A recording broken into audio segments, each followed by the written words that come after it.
manchettes aujourd'hui, les travaux ont débuté sur la rue de Vienne. La Chambre de commerce annonce son gala pour le 21 avril et un reportage sur la vie dans un centre d'aide au suicide. Bonsoir mesdames et messieurs et bienvenue à la présentation de ce web journal en ce jeudi 4 février 2016. La première phase des travaux d'ouverture de la rue de Vienne sur la rue Saint-Hubert à Jonquière a débuté cette semaine dans le quartier de la Petite-France. Pour Nathalie Gagnon, qui s'oppose au projet, plusieurs questions restent encore sans réponse. Le reportage de Jean-Frédéric Fortin. Je comprends pas, ce matin, il n'y a pas de clôture pour sécuriser le chantier. C'est comme bizarre aussi. La résidente dénonce le manque de considération de la part du conseiller municipal Régent Hudon. Faire une étude d'impact sonore par le ministère de l'Environnement. Je comprends pas qu'on commence déjà les travaux sans même avoir fait cette étude-là. Ça, a été étudié ça, par le ministère des Transports. Puis le son, il n'est pas à grandeur de la rue Saint-Hubert. Puis le trafic passe là tous les jours. Puis il y a une coupe de son, je suis d'accord avec vous. Mais il n'est pas à énormément. Là. Il arrête après ça. Il n'y a plus de coupe de son. Là. Cette première partie des travaux consiste à déplacer un poteau de ligne électrique. Déplacement nécessaire pour la poursuite des travaux. Selon Hydro-Jonquière, il est plus facile d'effectuer cette tâche en hiver lorsque le sol est gelé. C'était Hydro-Jonquière qui passait en premier. En fait, là, on tasse les poteaux, on n'arrange pas les lignes pour le moment, on ne coupe pas de courant. Lorsque cette première phase de travaux sera terminée, la Ville entend déposer une appel d'offres pour la continuité des travaux, qui serait censé débuter au mois de mai. Jean-Frédéric Fortin, ATM Nouvelles, Saguenay. 18 patients du CHSLD de Métabetchouan-Lac-à-la-Croix ont été déplacés ce matin en raison d'une émanation de substances toxiques.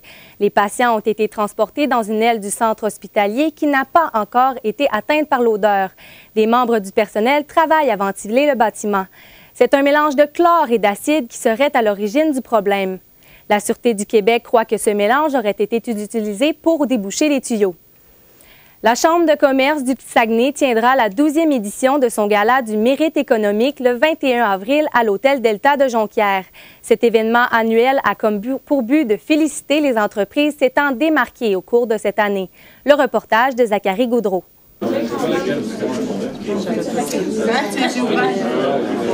Le gala du mérite économique de la Chambre de commerce du Saguenay, qui sera animé par le metteur en scène Louis Vautier, se déroulera sous la lumière des projecteurs. Les entreprises intéressées ont jusqu'au 18 mars pour soumettre leur candidature. Au final, seulement 9 d'entre elles défileront sur le tapis rouge. On veut que cet événement soit encore très chic et glamour, c'est très important. Et on vous invite à porter vos habits de gala pour cette soirée. Il va y avoir une belle soirée tapis rouge pour nos entrepreneurs et on croit que le mérite entrepreneurial doit se faire en grand. Les entreprises de la région peuvent désormais déposer leur candidature pour participer au Gala du mérite économique 2016. L'an dernier, c'est l'entreprise de câbleau distribution Derry Télécom qui a remporté le prix de l'entreprise de l'année, au grand plaisir de sa directrice des communications, Nathalie Gagnon. De célébrer, de prendre le temps de dire qu'on travaille bien, puis go, on a main, on se relève les manches, puis on continue. Pour moi, un prix comme ça, là, ça a été magique. Alors que sur une centaine de candidatures, une seule remportera le prix d'entreprise de l'année, le président du jury explique qu'il aura des choix difficiles à faire. La journée où les mises en candidature sont terminées et qu'on doit se mettre à la tâche pour trouver justement et passer à travers les finalistes, il faut vraiment le faire de façon sérieuse puis avec rigueur. On ignore actuellement quels seront les nominés qui prendront part à ce gala, mais on peut déjà s'attendre à être de nouveau épatés cette année par la force de notre économie régionale. Ici Zachary Gaudreau pour ATM Nouvelles à Saguenay. En cette semaine de prévention du suicide, nous avons préparé un reportage long sur les gens qui se vouent à la cause et ce, à longueur d'année. J'accueille sur le plateau la journaliste Roxane Ocampo pour parler de sa démarche. Roxane, vous avez mis plusieurs jours à préparer le reportage. Oui, Ève, ma partenaire et caméraman Anne-André Dano et moi voulions marquer cette 26e édition de la Semaine nationale de prévention du suicide en montrant le travail des intervenants. Nous nous sommes donc rendus au Centre régional de prévention du suicide pour aller à leur rencontre. C'est sans doute la semaine la plus chargée de l'année pour eux. Ils organisent des activités de sensibilisation au quotidien aux 4 coins de la région, mais ils nous ont tout de même accueillis à bras ouverts, tout simplement heureux qu'on parle de leur cause. Et c'est justement ça le message cette semaine. Il ne faut pas avoir peur d'aborder le thème du suicide. Exactement. C'est un sujet délicat, peut-être même un tabou pour certains, mais il faut pouvoir en discuter. Les bénévoles qui répondent au téléphone dans la salle d'écoute ne sont pas tous des psychosociologues, mais ils sont à l'écoute et ils sont humains. C'est d'ailleurs ce qui nous a inspirés à réaliser ce long reportage pour montrer le travail des gens qui donnent généreusement de leur temps afin d'assurer qu'il y a toujours quelqu'un à l'autre bout de la ligne, tout simplement. Donc voilà, ils ont de belles histoires à raconter et un message important à faire passer. On va donc regarder ce reportage. En cette semaine nationale de prévention du suicide, des activités de sensibilisation se tiennent au quotidien jusqu'à samedi. Alors que 1100 Québécois commettent l'irréparable tous les ans, des citoyens donnent généreusement de leur temps et énergie pour la cause. Au début, on est toujours nerveux. Hein? On est nerveux, on ne sait pas trop à qui, on ne sait pas qui qu'on va parler, on ne sait pas à qui qu'on a affaire. Évidemment, on te dit, moi, ce que je me suis dit, il n'y a pas de mauvaise intervention. Dans la salle d'écoute du Centre de prévention du suicide, le téléphone sonne. Quelqu'un en détresse est au bout du fil. Convaincre cette personne de s'accrocher est un défi de taille. Vous savez qu'une personne qui souffre, elle est dans sa souffrance, donc moins accessible. Tout le côté rationnel est moins accessible. Nous, on joue ce rôle-là de rationnel pour cette personne-là. Donc, on essaie de la faire parler et d'identifier des choses qu'elle a à l'intérieur de elle, qu'elle sait, mais que, vu son état émotif, c'est inaccessible pour elle. Bonjour, Centre de prévention du suicide. Je te dirais que pratiquement 90% des appels que j'ai eus, je les avais vécus moi-même. Ça fait que, tu sais, j'y vais selon mes mots, selon mon expérience, parce qu'évidemment, je n'ai pas de cours à l'université. Ce que je dis ici, c'est parce que je l'ai plus souvent, je l'ai fait moi-même. Quand on dit les vraies choses, c'est pas difficile de le dire. Regardez, est-ce que tu penses au suicide ou parler du suicide en général? Sur la quarantaine de suicides annuels au Saguenay-Lac-Saint-Jean, les hommes représentent une écrasante majorité. C'est souvent un peu les oubliés, tu sais, on les voit souvent comme des agresseurs, on les voit souvent comme... Puis je pense qu'on les a délaissés un peu, je pense que c'est le temps que nous, les hommes, on se prenne en main. Pour les bénévoles, certains appels de détresse marquent à tout jamais. Ils avaient parlé à la personne, puis qui sortait de l'hôpital, puis qui voulait me parler. Pourquoi qu'il veut me parler? Parce qu'il voulait me remercier, parce que je lui avais sauvé la vie. On peut accueillir vraiment la personne dans ce qu'elle vit, mais tout en s'assurant de sa sécurité. Je pense que c'est la meilleure façon d'aborder la situation. Les gens t'appellent, puis ils pleurent au début, puis qu'à la fin, ils rient de tes blagues. Là. Ça, dans ce sens-là, ça démontre que l'intervention a bien fonctionné, puis pour ce petit moment-là, ils ne pensent plus au suicide. Là. Pour des gens qui vivent une crise, il y a au moins le confort d'avoir quelqu'un à l'écoute au bout du fil, et ce, en tout temps.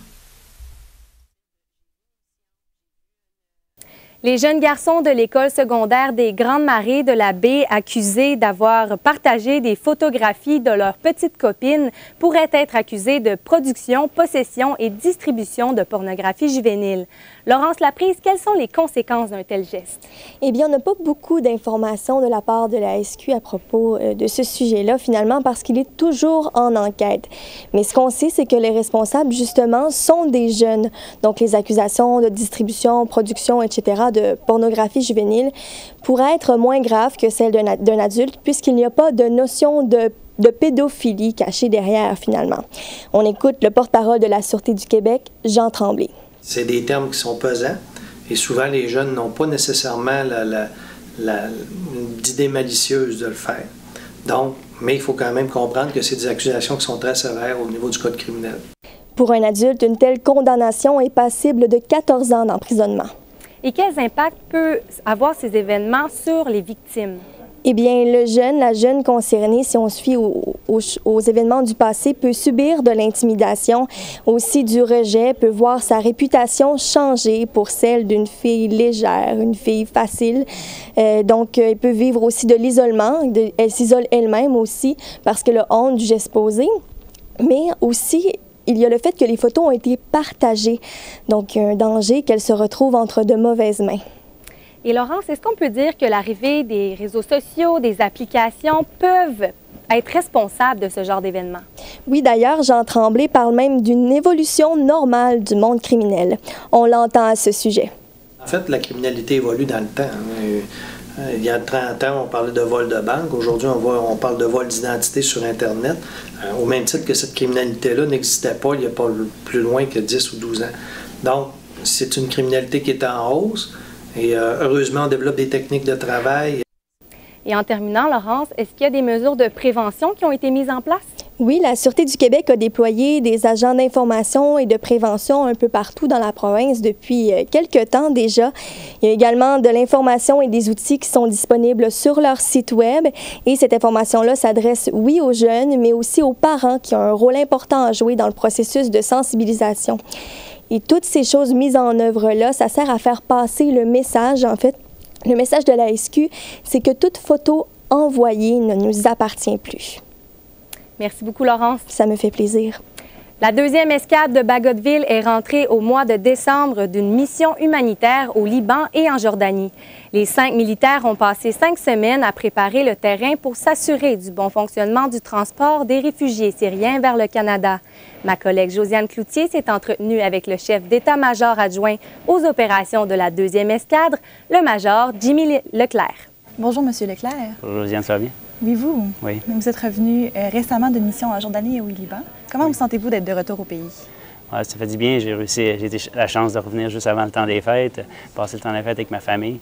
Surtout quand on voit la mission, le rapatriement des réfugiés, puis voir l'aspect familial, c'était bon de revenir à la maison pour le temps des fêtes.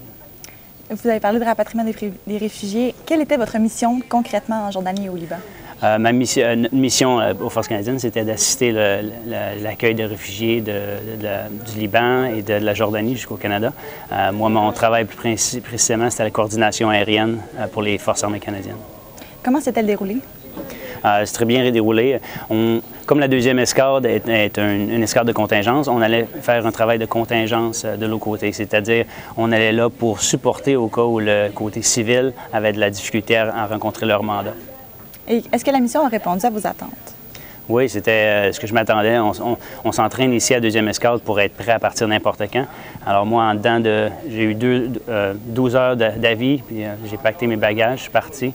Puis j'étais là-bas, coordonner tout l'aspect aérien, de sécurité, de vol militaire, pour être prêt à l'éventualité que les forces avaient besoin d'embarquer puis prendre le contrôle. Vous avez parlé d'entraînement. En quoi consiste un entraînement quand on part à l'étranger? On a un entraînement de base qu'on fait à toutes les années. Vu qu'on ne sait jamais dans quel endroit on va s'en aller, dans ce cas-là, c'était de l'aide humanitaire, mais on pourrait très bien s'en aller en guerre.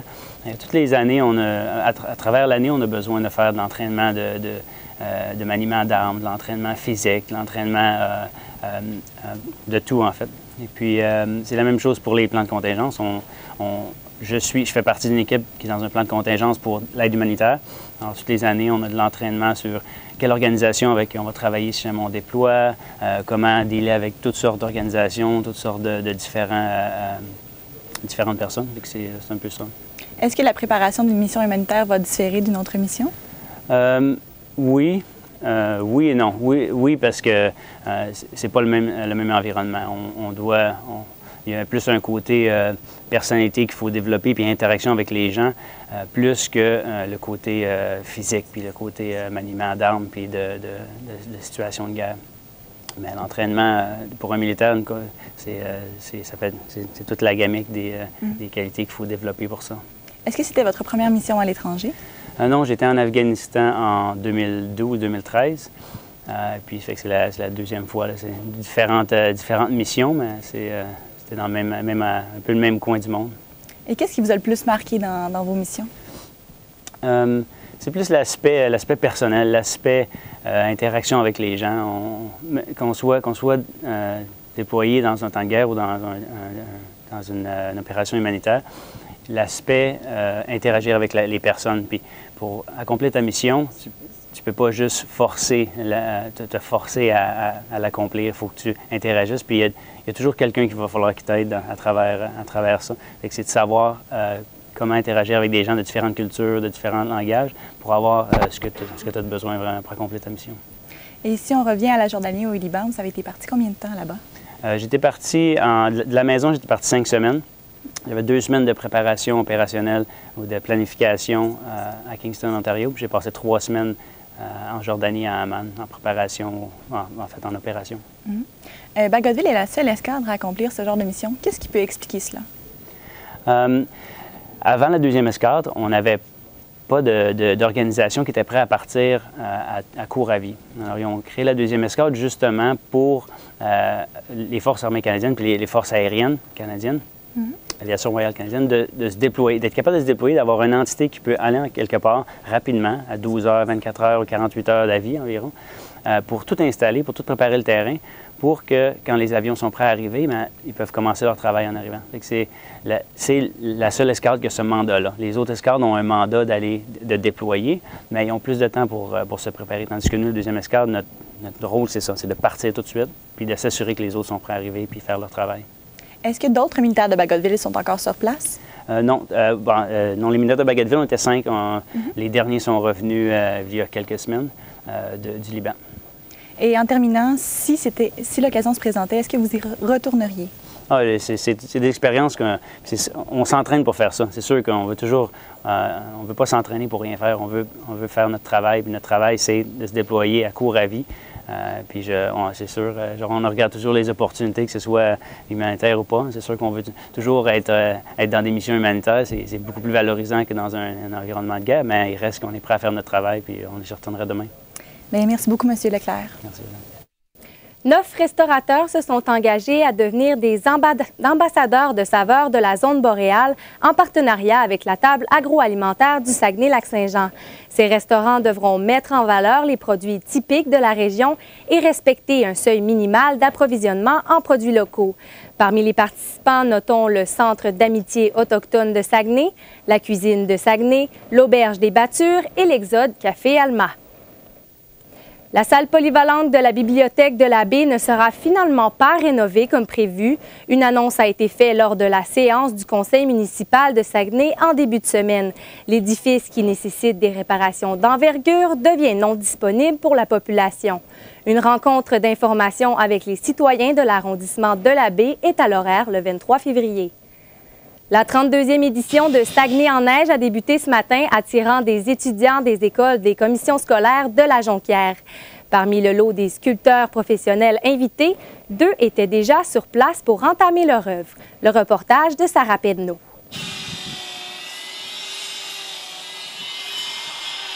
C'est la 19e fois que Thomas Meloche participe à Saguenay en neige. Sous ses outils se dessine la seule sculpture de glace de l'événement. Pour l'artiste de la région, réaliser de telles œuvres n'a rien d'inhabituel. J'ai été en Belgique faire un événement sur Star Wars. On a participé à l'hôtel de glace aussi à Québec. Là, j'arrive de la Slovaquie. Puis après ça, on va à Saint-Gédéon, Saint-Ambroise, Sainte-Rose. On va en faire à la place du citoyen aussi. C'est une première journée difficile pour les sculpteurs. Toutefois, une centaine d'étudiants ont été présents au rendez-vous. Tous les élèves étaient absorbés par leur travail, espérant sans doute récolter l'une des bourses offertes aux meilleures œuvres. Malgré le temps doux, la directrice générale de l'événement croit que chaque température apporte son lot d'effets positifs. Cette année, on compte encore. On a vraiment des sculptures de grands talents qui viennent nous voir. On y trouve toujours notre compte, que ce soit moins 45 ou moins 5. Plusieurs sculpteurs professionnels se rassemblent chaque année au parc de la Rivière-aux-Sables. Pour Michel Fortin, Saguenay en neige est devenu une tradition. La première sculpture que j'ai faite ici, ça remonte au 2e anniversaire de Saguenay en neige, c'est-à-dire il y a 31 ans. En janvier dernier, l'artiste se trouvait à Valloire, dans les Alpes françaises, pour représenter le Canada. Son équipe a d'ailleurs remporté le prix du jeune public. J'aime beaucoup l'échange qu'on a entre sculpteurs d'une équipe à l'autre. On se prête des outils, on se parle. C'est le contact humain, puis aussi, bien évidemment, le contact avec la neige. Le groupe Radio fera une prestation demain pour la soirée d'ouverture. Sarah Pedneau, ATM Nouvelles, Saguenay. L'artiste ivoirien Tiken Jah Fakoly sera de passage à la salle François Brassard du Cégep de Jonquière en mai prochain. C'est ce qui a été annoncé ce matin via les médias sociaux. L'artiste reggae était courtisé par les productions Hakim depuis 4 ans. Des différends entre Promotion Saguenay et Robert Hakim seraient à l'origine de cette période d'attente. Ève Landry et François Havard seront du nombre des jurés au mois de mars lors de la 20e présentation du festival Regard sur le court-métrage. Les responsables ont aussi dévoilé ce matin que 2 nouveaux jurys viendront s'ajouter, à savoir le jury Jeune cinéphile et le jury critique. Au total, c'est plus de 60 000 $ en argent et en services qui seront décernés.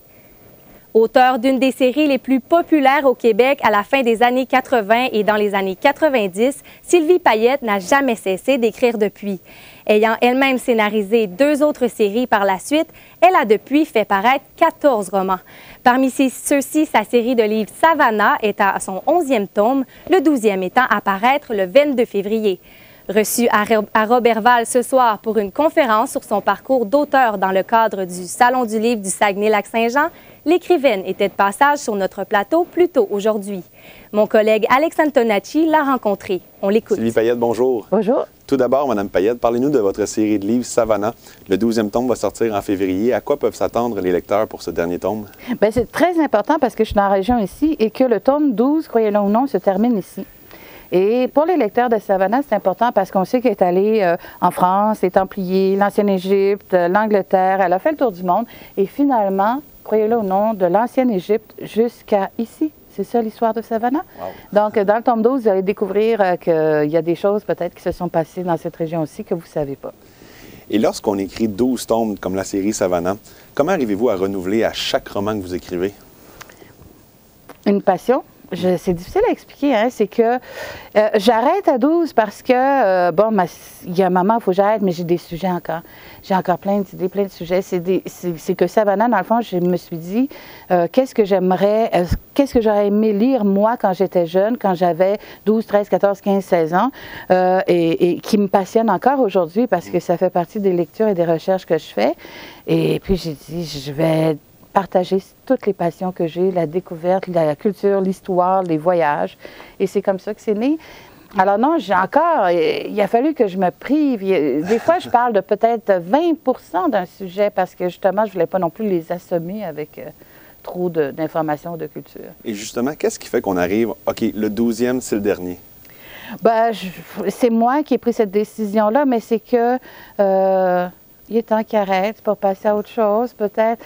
Mais je ne sais pas. J'ai arrêté Charmanville de la même façon à la 7e année. Je pense qu'il faut partir quand c'est encore superbe. Le souvenir reste. Là, les jeunes vont... Ça ne va pas finir par, on en vend de moins en moins, puis on finit par arrêter parce qu'il n'y en a plus. On arrête pendant que c'est encore très, très gros. Charmanville, c'était une décision que j'ai prise. Tout le monde essayait de me négocier. Non, encore une année, encore 2 années. Il était prêt à me faire un contrat de 3 ans. Puis j'ai dit non, on arrête, on part pendant que c'est mieux. On va se tourner vers les plateaux de séries. Vous avez agi à titre d'auteur conseil au développement de nouvelles séries. Quel portrait pouvez-vous dresser un portrait des séries télévisées en 2016 au Québec? Un portrait. Ben moi, je trouve qu'on a tellement évolué, c'est tellement extraordinaire. Peut-être on a trop tiré sur l'élastique, c'est-à-dire que quelque part, on a voulu copier aussi les Anglais, les Américains, plus au niveau de la série. Les gens ont voulu être très compétitifs. On a un peu perdu de vue qu'on avait au Québec un truc qui s'appelle le téléroman, qui était très populaire et qui était vraiment particulier au Québec, parce qu'à part l'Amérique du Sud, qui a cette télénovelas, ça n'existait pas ici. Puis je trouve qu'on est en train de le perdre, ce truc-là. Peut-être qu'on en a plus besoin aussi. Mais d'un autre côté, c'était quelque chose qui nous parlait à nous. Et peut-être ça manque en ce moment, avec tout ce qui se passe. Moi, je regarde ce qui se passe avec les jeunes qui... la porno, la sexualité, les trucs, des photos qui se promènent partout. Je me dis... Mais peut-être ça nous manque, cette espèce de téléroman qui parle vraiment de nous dans notre quotidien et tout. Mais la télé nous raconte des histoires en ce moment extraordinaires. Il y a de tout, c'est fabuleux. On rêve. Sauf qu'en même temps, si on tire trop, c'est-à-dire plus on en demande, plus ça demande de temps, de perfectionnement, de technique. Et en même temps, moins on a d'argent, il y a un problème. C'est certain. Il y a plusieurs scandales qui ont éclaté dans la dernière année concernant les conditions de travail sur les plateaux de tournage. Avez-vous une opinion par rapport à ça? Bien, je crois que c'est vraiment juste ça. C'est que les diffuseurs, pour arriver à proposer un certain nombre de séries, ils ont toujours la même enveloppe budgétaire. On n'a pas le choix.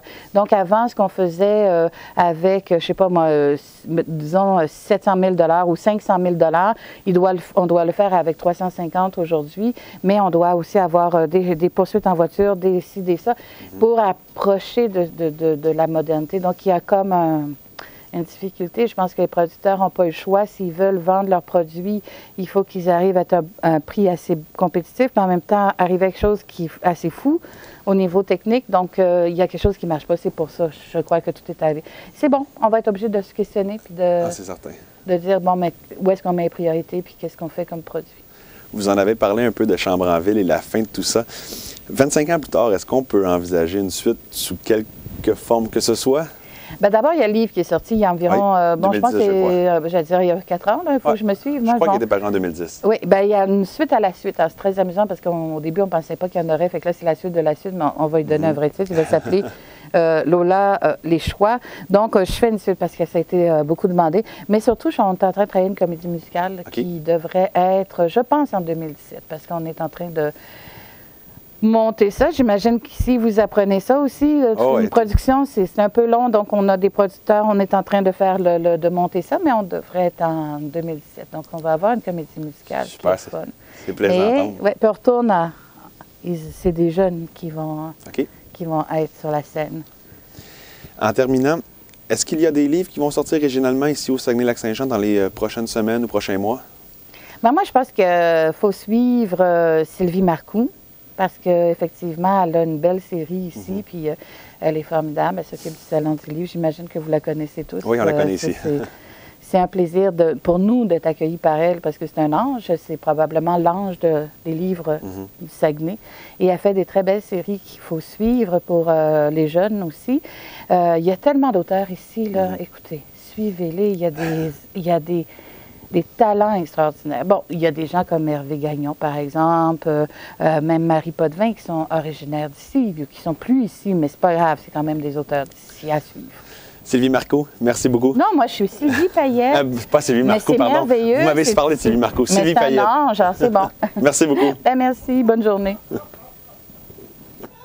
La première classique hivernale organisée par le club de hockey mineur de Chicoutimi se tiendra ce samedi sur la glace du parc Rivière-du-Moulin.